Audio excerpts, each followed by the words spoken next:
buddy Nick Walker thinks he beat you in Pittsburgh. You know what I was thinking? What's up guys and welcome.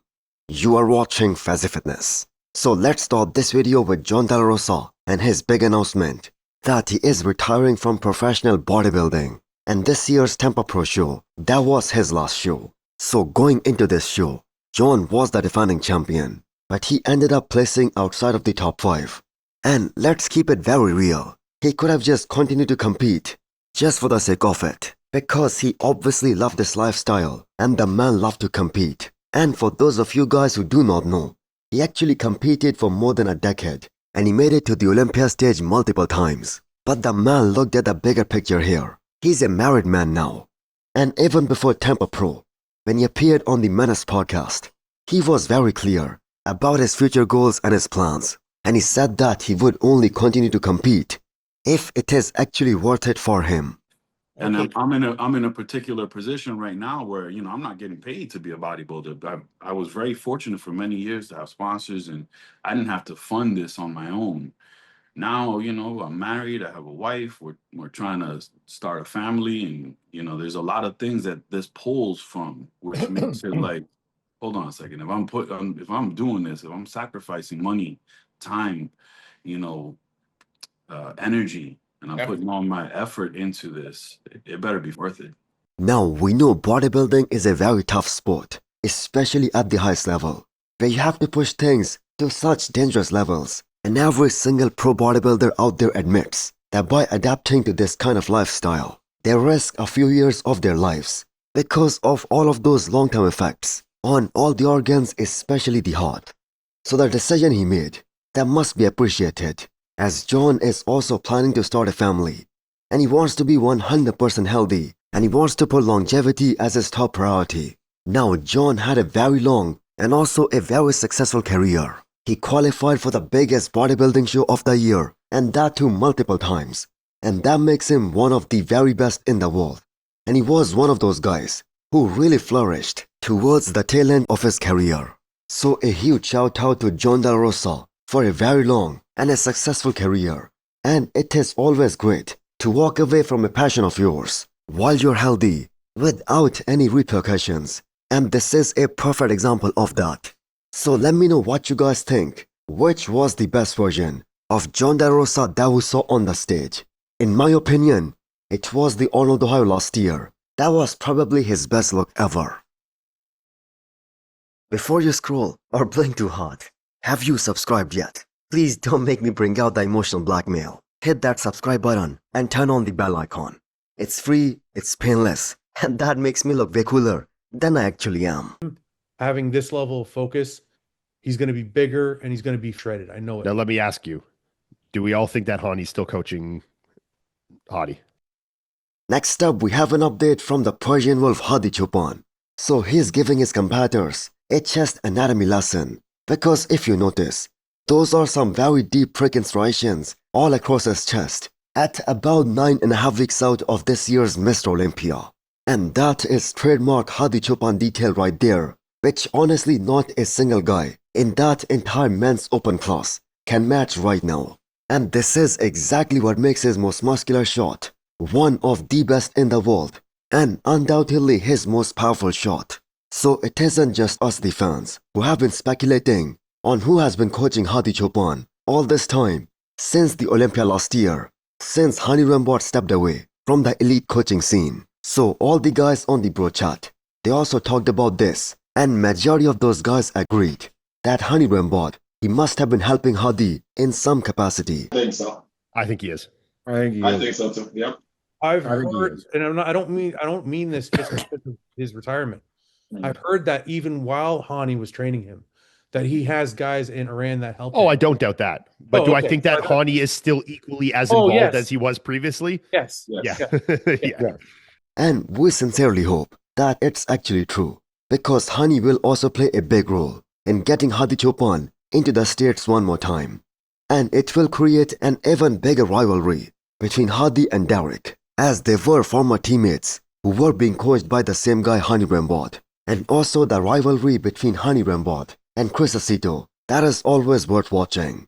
Now, getting back to Hadichoopan, Could this be the biggest and the most rare version from Hadichoopan ever? Well, there is a big possibility of that happening because that off year, that is gonna help Hadichoopan peak perfectly for this upcoming Mr. Olympia. And there is a chance that he might show up bigger than ever before. So typically Hadichoopan gets to the US around 5 to 6 weeks out. So let the countdown begin.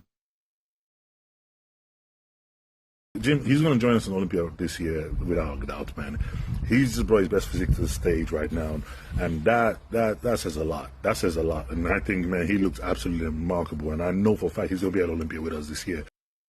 So when the reigning Olympia champion speaks so highly of you, you must be the real deal. So this was a question regarding Quinton Beastwood, directed towards Samson Dauda, and just like all of us, he sees so much untapped potential in that physique. But also very glad to see Quinton bringing an improved and a much better package in every aspect at this past Tampa Pro, and making all the experts eat their words who were all predicting that Quinton isn't gonna be in that top 3 because he just won't be in a good condition. Now I said this even last year that had Quinton continued to compete after Toronto Pro, he would have gotten to the Olympia stage because it kind of seemed like that he found the right formula that works the best for him.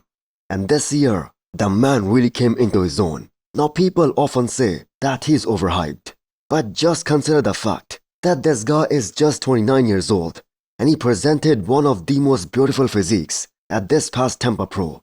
Just imagine how far he can go if he continues to add more size, more muscle, more mass in all the right areas. And if he can do that without blowing his waistline, he's gonna be pretty damn dangerous. Now with that said, Quinton has already announced that he's also competing at the upcoming Texas Pro, which also means this is gonna be a rematch between him and Jordan Hutchinson. Now Quinton must have faded a bit from the prejudging to the finals, especially based on what we saw on the scorecards, because at the prejudging it looked pretty damn close between both these guys, and it is very realistic to think that Quinton can beat Jordan in Texas and secure his Olympia qualification if he shows up even better than what we saw at Tampa Pro. You know, he should be thanking me for doing the show, actually. Hey, that's an opportunity that I gave him, right? And he hasn't been to the Olympia for how many years now?